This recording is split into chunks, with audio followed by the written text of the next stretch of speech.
The hum of machines surrounded me as I sat before a screen that was less a window and more a portal to the world's most advanced minds.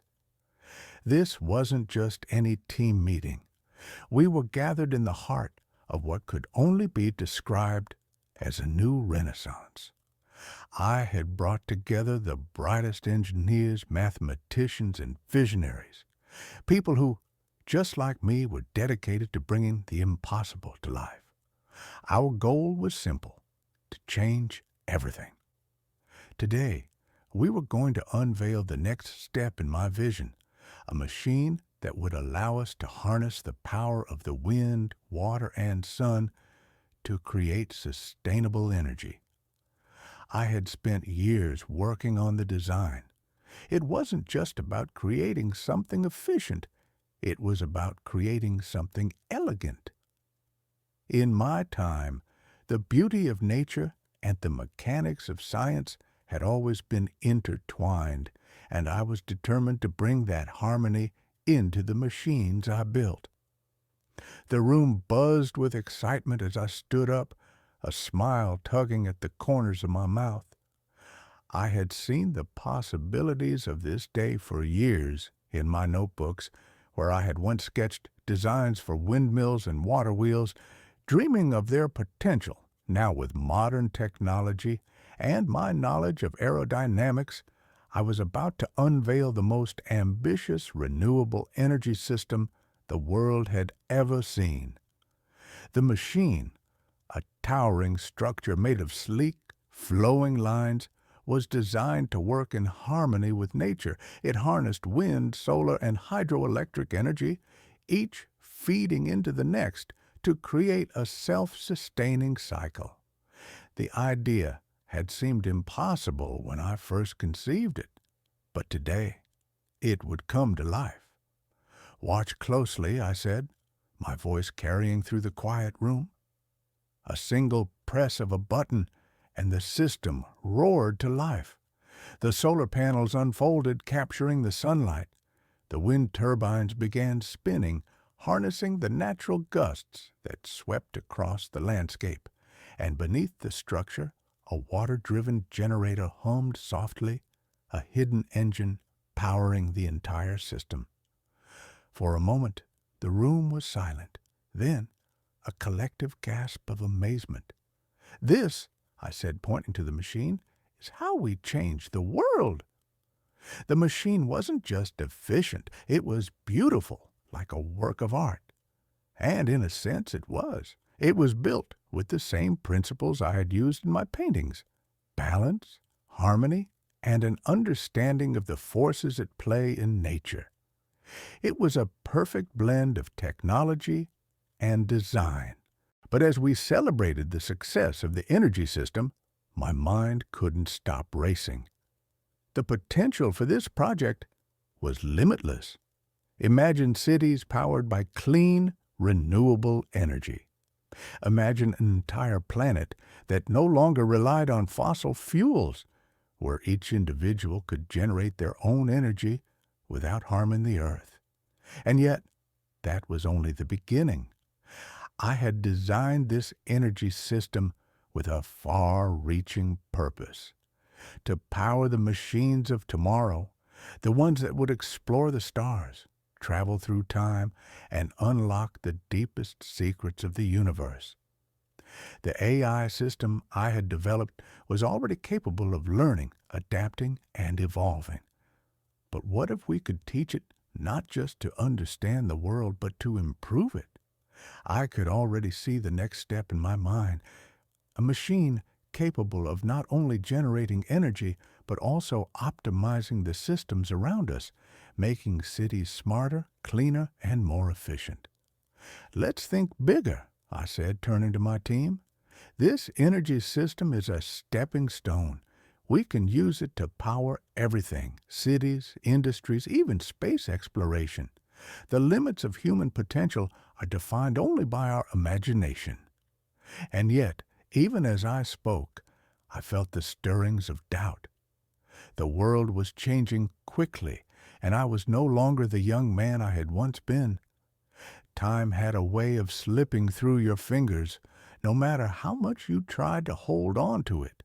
But this time, I wasn't going to let it slip away.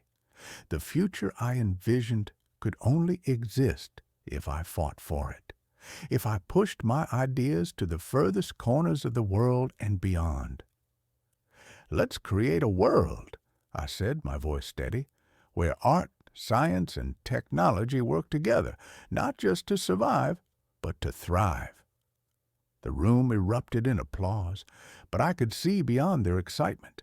They knew, as I did, that the true work was just beginning. We weren't just designing energy systems. We were designing the future itself. That evening, as I sat in my studio overlooking the city, the full weight of what we had achieved began to sink in. It was late, too late, but I couldn't sleep. The energy system had been a success, yes, but there were still questions lingering in my mind, unfinished puzzles waiting to be solved. For years, I had studied the human body, seeking to understand its intricate design. Now, I had the tools to apply that knowledge to something far greater than myself. Machines that could think, that could adapt, that could even feel. The AI I was working on had become more than a tool. It was almost alive. But could it truly feel?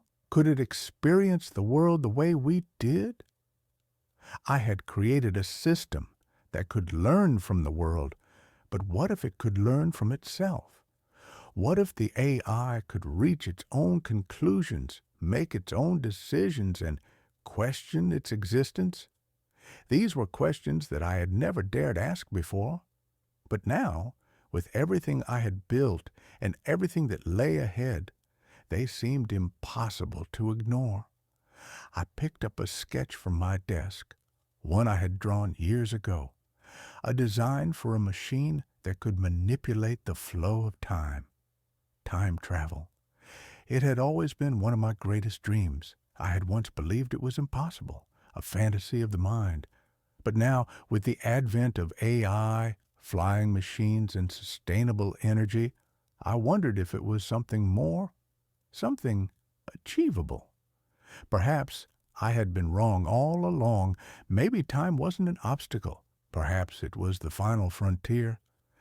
As the first light of dawn broke through the window, I knew one thing for certain.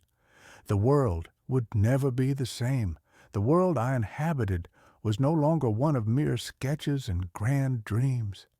It was a world teeming with possibilities, fueled by the very technology I had once only imagined in the depths of my notebooks.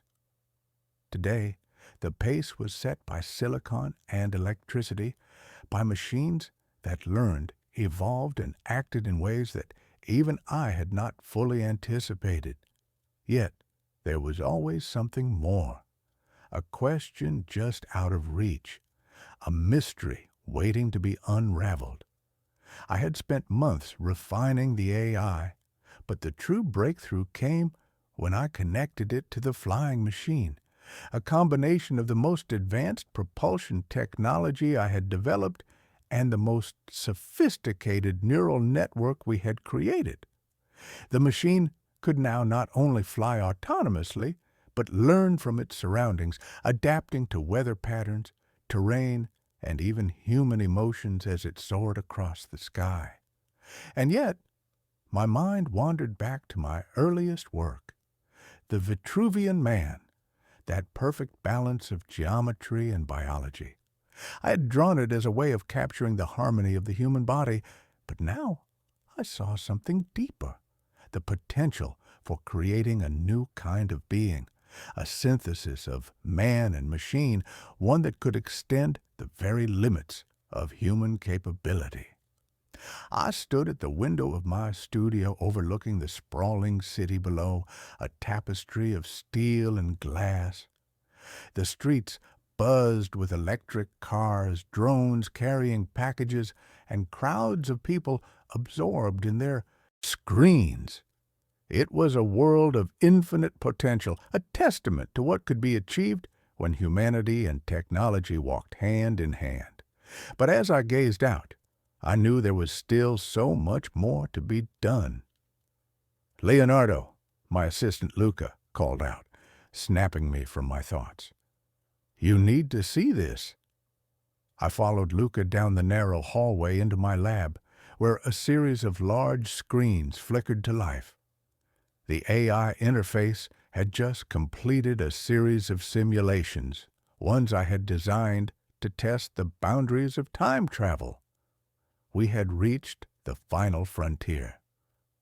"I thought we might be able to do this in decades," Luca said, his voice tense with excitement. "But look at this." On the screen, a series of equations and energy signatures danced before my eyes.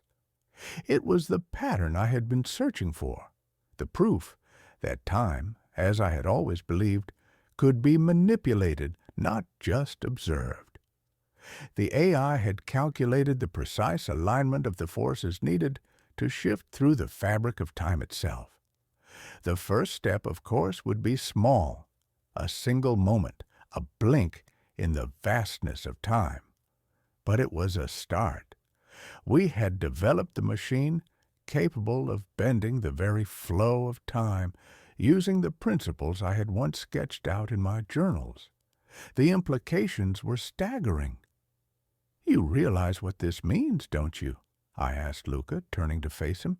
"This isn't just about watching the past or glimpsing the future. We have the power to shape it, to understand it in ways no one has ever dared before." Luca nodded, his eyes wide with awe. "But how do we know it will work?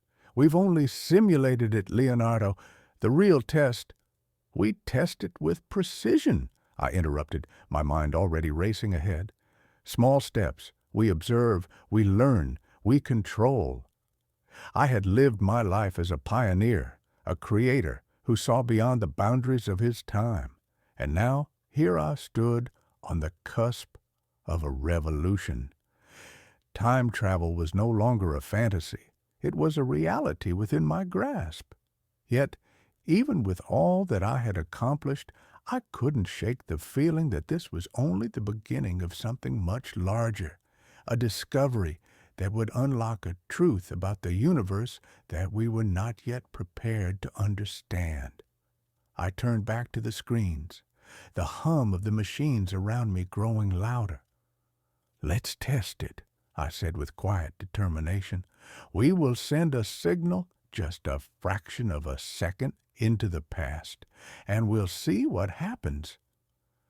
Luca hesitated but quickly nodded, understanding that we were on the brink of something extraordinary. As he began the procedure, I couldn't help but feel a rush of exhilaration.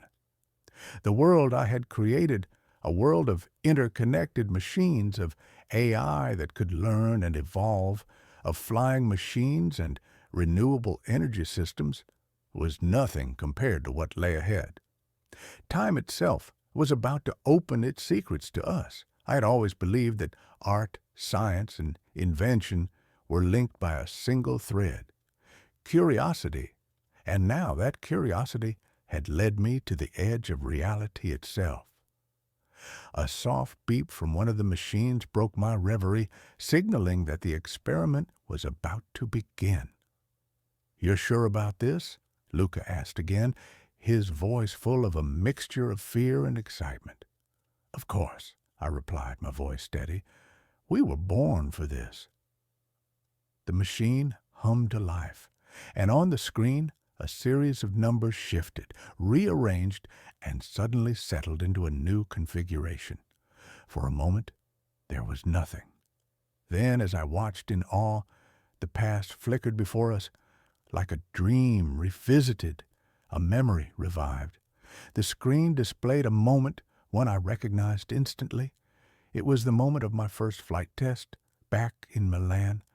My flying machine, which had failed so spectacularly in the past, now hovered in midair, a delicate balance of wind and force. The machine worked. The dream had become reality. "Leonardo," Luca whispered, his voice trembling with awe, We've done it. I nodded slowly, the weight of what we had achieved settling in. We had just witnessed the past, and with this new technology, we could not only observe history, but also change it. But the implications were staggering. What did it mean to alter time? To touch the very fabric of the universe and reshape it according to our will? I didn't have answers yet. But I knew one thing. We had unlocked the doorway to the future, and it was a future of our own making. The days that followed were a blur of excitement and trepidation. We had opened the door to time, and now it was a matter of how far we dared to walk through it. The experiment with the time-altering machine had worked. Too well, in fact. We had seen history, but not just any history. We had witnessed moments, both grand and intimate, in the span of a single second. The weight of it all pressed down on me, though I didn't show it. The machine that bent time now rested in the heart of my lab, humming softly as it awaited its next command. I stood before it, contemplating the consequences of what we had done. Could we truly control something as powerful as time? In all my years of invention, I had never faced a question so profound, so filled with infinite possibilities. The potential for good was vast. Time could be used to heal wounds, correct mistakes, even prevent disasters. Yet, I knew too well the dangers of such power. The line between progress and catastrophe was a thin one that we, as creators, must tread carefully. "What now, Leonardo?" Luca asked, his voice a quiet whisper. He had always been the one to ask the questions when the answers seemed impossible. I turned to face him. "We must proceed carefully. The temptation will be great to change the past, to create a better future, but we must understand the consequences of every action. The butterfly effect is no mere theory. It is a law of nature. Even the smallest change could alter the course of history forever." Luca nodded, though I could see the uncertainty in his eyes. It was hard not to be swept up in the excitement of it all. But I knew, from my years of study and observation, that time was not a toy. It was a force as mysterious and dangerous as any of the great machines I had built. It was not something to be meddled with lightly. The AI system we had developed, which had already surpassed anything I had envisioned, was now tasked with observing the flow of time itself. It had access to every moment, every second, and every possibility. It could predict outcomes, track movements, and even identify patterns in the seemingly random events of the world. But could it truly understand the weight of history? Could it comprehend the true impact of a single action? I wasn't sure, but I knew we were about to find out. The world had changed in ways I had never imagined. Our energy systems, powered by the perfect combination of wind, water, and solar technology, had begun to reshape cities. Pollution was being eliminated, and in its place, we were seeing a renaissance of green spaces, clean air, and thriving ecosystems. My flying machines had revolutionized travel, allowing people to move across cities and continents with ease. It was a world on the verge of something magnificent, but now time itself was within our reach, and I couldn't help but feel a flicker of fear, buried deep beneath the excitement. Would we become like the alchemists of old, chasing after immortality and leaving destruction in our wake? The answer came sooner than I expected. Late one evening, as I reviewed the data from the AI's time-tracking system, a pattern emerged. A sequence of events, seemingly insignificant moments in history, began to repeat. It was as if the AI had detected a flaw in the timeline, a loop where history was being subtly altered. Small changes, too small for the naked eye to see, had rippled through time, creating echoes that were beginning to manifest in the present. I leaned forward, scanning the screen in disbelief. The AI had flagged the anomaly, but there was no explanation for it. The past, it seemed, was fighting back against our intervention. "Something's wrong," I said softly, more to myself than anyone else. "We've made a mistake." Luca looked over my shoulder, his face paling. "What do you mean?" "The time-altering machine, it's more than we thought. It's not just a window into history, it's a force that resists manipulation." I turned to the AI interface, my fingers flying over the keys, inputting commands, trying to isolate the cause of the disturbance. The AI's algorithms hummed with urgency as it combed through the data. But then a message flashed across the screen, one that made my blood run cold. "Error. Temporal paradox detected." I stared at the words, the weight of their meaning sinking in. We had broken something. Time, as it turned out, was not something to be conquered. It was a delicate thread, a fabric woven with care over millennia. We had disturbed it, and now the consequences were unfolding before us. I had always believed that art, science, and technology could coexist, that they could elevate humanity to new heights. But in that moment, standing in front of the machine that I had created, I realized that the greatest minds, the greatest creators, had always struggled with one truth. The pursuit of knowledge comes with a price. And sometimes that price is far higher than we can ever anticipate. "We need to undo this," I said, my voice tight.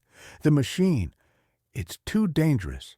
We must close the door we've opened before it's too late." But as Luca and I worked frantically to recalibrate the system, I realized something else. This was my legacy. Whether I was ready to accept it or not, I had created something that could change the world, but I had also created something that could unravel it. As the AI continued its work, tracking the ripples of time, I knew that I had one choice left: to abandon the machine, to lock it away, and to accept that some things, no matter how grand or revolutionary, are best left untouched. The final test, I realized, was not in creating the perfect invention, but in knowing when to let it go. The future I had dreamed of was a beautiful one, full of promise and potential, but in the end, it was the lessons of the past that would guide us forward. "Time," I whispered to myself, "is not a path we control. It is a river flowing onward, whether we understand it or not." And with that, I sealed the machine. As I turned away from the lab, I felt a quiet peace. The world was changing, whether we meddled with time or not. It was up to us to shape it, to live with the consequences of our actions, and to build a future that honored both the brilliance of human ingenuity and the wisdom of the past.